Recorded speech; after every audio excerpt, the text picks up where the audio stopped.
হাঁস কি সুন্দর এর পিছে পিছে যায়।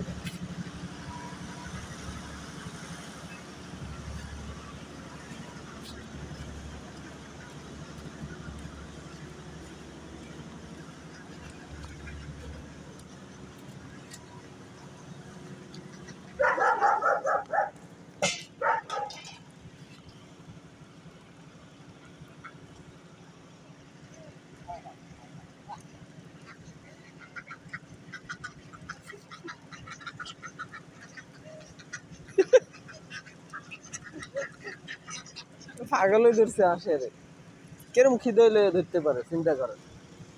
আর আমার বাড়িতে হাঁসের একবার দেওয়ার পরে চারটা খাইয়া জায়গা, হ্যাঁ, পরে আর দিলে ওই খাবার খায় না, আবার পানিতে ঘুরে ঘুরে আইয়ে পরে খায়।